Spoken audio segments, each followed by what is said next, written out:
Today I want to talk to you about Sanger sequencing. So what is it? Sometimes called the chain termination method, Sanger sequencing is a method of DNA sequencing that can be broken up into 5 steps. Before we get started, let's go over some important definitions. DNA is the carrier of our genetic information and is comprised of nucleotide bases on a phosphate backbone. dNTPs are the nucleotide bases that make up DNA. The 4 types are adenine, thymine, guanine, and cytosine. A and T go together, and G and C go together. ddNTPs are modified bases that stop the DNA polymerase.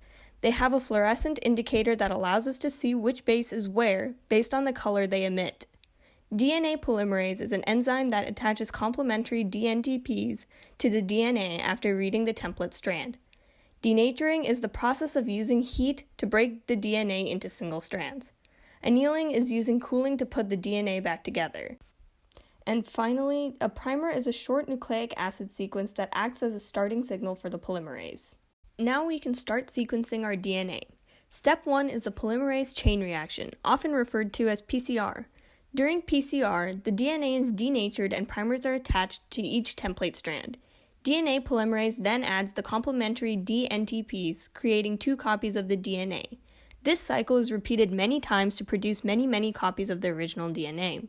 After PCR is finished, we split the copies into 4 reaction vessels and move on to step 2.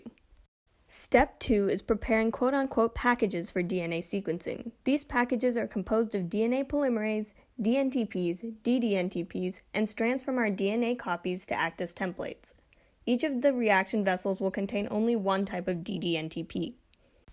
Step 3 is repeated DNA polymerization. In each vessel, the polymerase will use the dNTPs to put together DNA from the template. The ddNTPs are added at random, which stops the polymerization.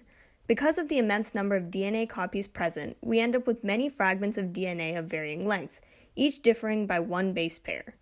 Step 4 is gel electrophoresis. The DNA fragments are added to a slab of charged polyacrylamide gel. The shortest pieces of DNA, which are those that were terminated first, will be able to move through the pores in the gel easily and go the furthest.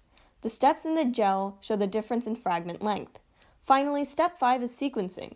Because of the fluorescent ddNTPs, which are the last base in each fragment, we can read the sequence from the bottom to the top of the gel slab. Put together, this is the complementary strand of DNA.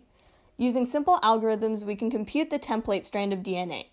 Sanger sequencing is accurate for 800 to 900 base pairs and was the method used during the Human Genome Project. New methods of DNA sequencing include shotgun sequencing and next-generation sequencing. Thanks for watching!